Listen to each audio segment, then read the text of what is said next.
Welcome to the Dice Tower, a series of video reviews about board and card games. Here are your hosts, Tom Vassell and Sam Healy.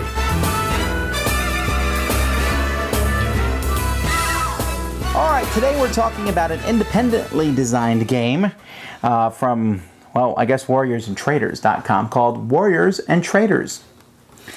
Now, I think a really cool name would have been Warriors and Traitors. But this game actually, the name brought in the idea of merchants and marauders, where you can be a pirate marauder or a merchant. And in this game, you can be a warrior and fight other people, or you can be a trader and lose. Very true. Well, actually, we'll get to who the true losers are in just a moment, but let's go over the game.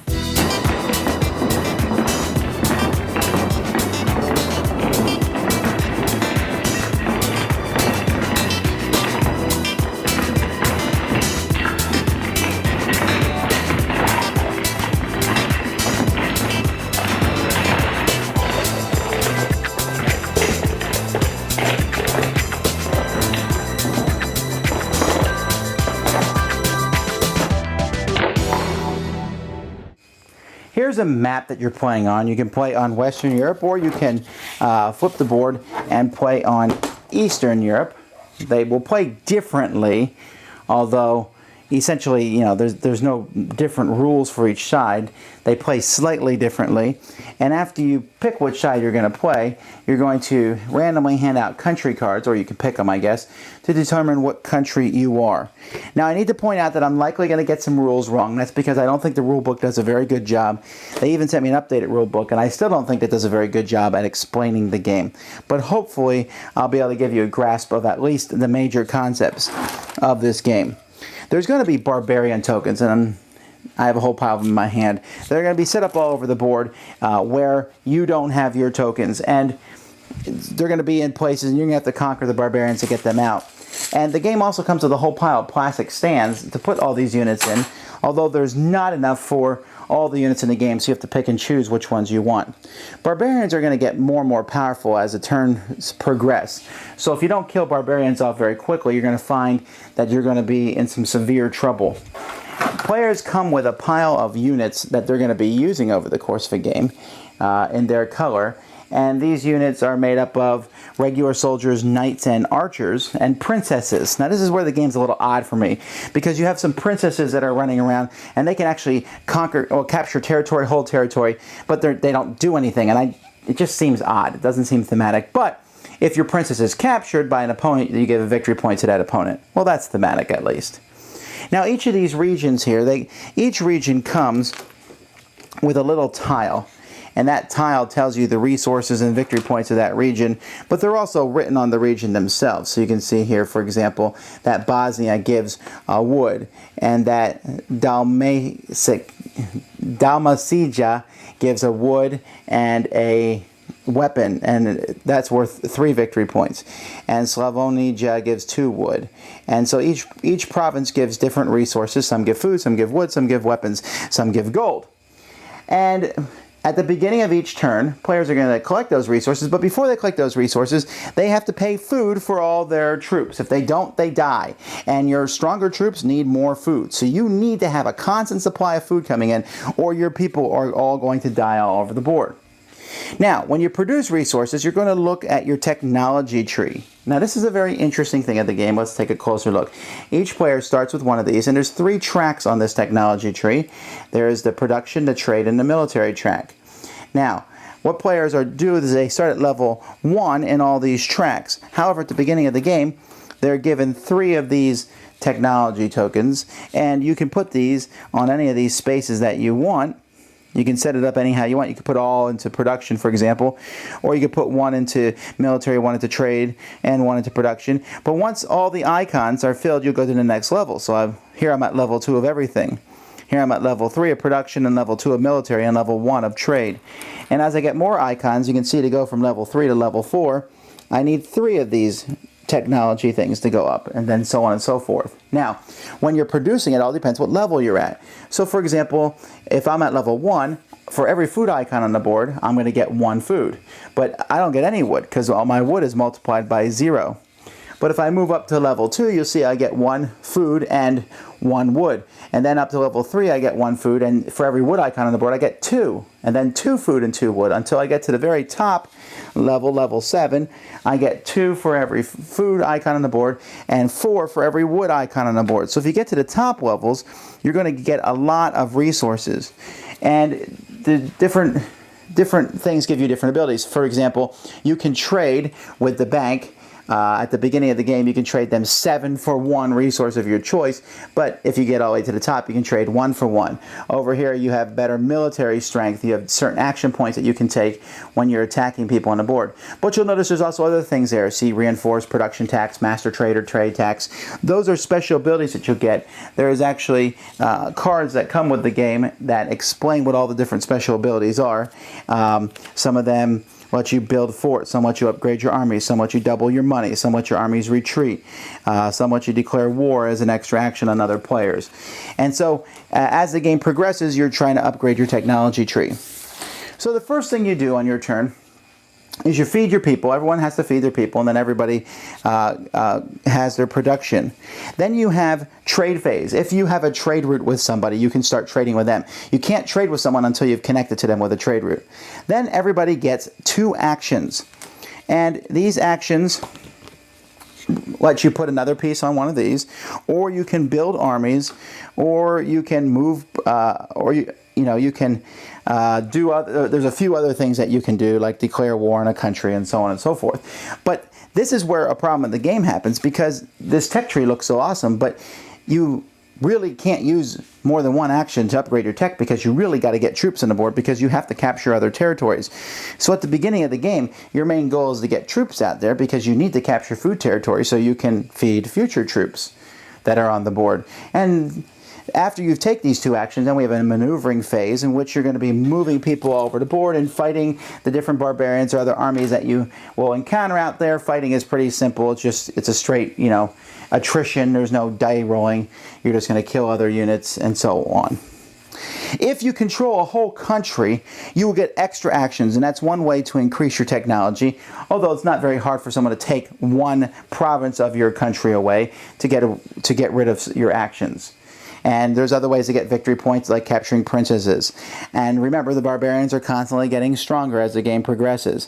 At the end of turn 10, the game is going to be over, and you're going to get points based on a few things. You're going to get points on how many victory point tokens you've got over the course of the game. You're going to get points for capturing different provinces. In fact, there's 2 cards here that show all the different victory point conditions, so let's take a look at them. It depends if you're playing an allied game or a regular game. You get points for the provinces, you get points for armies that you've killed, if you killed enemy princesses or killed barbarians, and once you reach a certain amount of points, if you do that before the end of the game, then you've won. You can see you can also trade in money for points. Also, 3 victory points are given to whoever is the highest in each technology. So you have the builder, trader, and warrior tokens, and whoever's the highest in each of those levels will get some victory points. So whoever gets the most victory points wins. As you can see, this game is huge box and everything, but the pieces are, well, I don't know if I'd say they're terrible, but they're... Well, the board is awesome. The board, I liked it a lot. It has that medieval map-looking feel to it. I guess, but it's yet another... Yeah. Europe with England map. Yeah, it's Europe with England, but that's okay. I didn't have a problem with that. Actually, I'm going to go even worse than that. It's not so much that, but I thought the map was not as clear as it could have been. At least Spain isn't in there. I'm just kidding. I don't have anything against Spain. I had to keep looking at the map, though, to figure out where anything was. I didn't think the map was very clear. Well, it was a very busy map. And the worst part of all is that there's 2 sides of the map. Okay, Eastern Europe, and that sounds great, but there's cards in the game, and they do not tell you which side of the map the cards go with. Right. And we had to spend our time sorting them out to figure out which side of the map went with what. Yeah, it's a very busy map, so I mean, if you're not very, very, very, very, very good with old medieval time geography, then you're going to have to spend a lot of time looking for stuff, like we did. When I went over the rules of this and we first played it, there were some parts that I thought, wow, this is really neat. The kind of tech tree Yes. I thought was really cool. That was very cool. I said, wow, you can go for up here or go to different ones, and each one gives you special ability. And then, as we played, I realized that if you finished 1/3 of the tech tree, you were having the most awesome game ever. Yes. And you really have to progress to the second level, probably of all three, to even be remotely good at competing. And so you never get to see any of that cool stuff. Yeah. And I guess that's... I'm just going to say right now, I did not like this game, and my biggest complaint against this game is that it's not cool stuff that you're ever doing. You are literally eking out survival. Yeah, you're doing all the mundane things of life, which I guess is realistic, but... I don't want to be realistic in a Yeah, game. game is my... not that I'm an escapism If it wasn't for gaming, But, we yeah. had nothing. It's not that we need that, but this is kind of I want to put myself in the theme. I don't really. I mean, I know all of the mundane things, having to feed people, and I know that happens. You have to.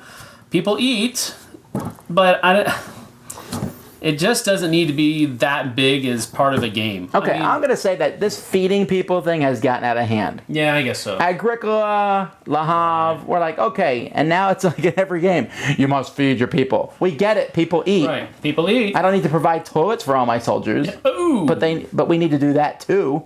Yes. We feed our people, but they never. Basically, in this game, Yes. it feels very scripted at the beginning. You have to conquer the territories near you. You have to get food, because if you do not get food, You will not win. you will not win, because you need a decent-sized army. Not only will you not win, you won't even be able to compete. Yeah, and so at the beginning of the game, if you basically all ignore each other and build up your little groups, you will have a more enjoyable game as it progresses, I think. But if anybody decides to get cutthroat at the beginning, and let's say I'm near Sam and I take his one area that he could have got extra food from, I have just taken him out of the game. Yeah.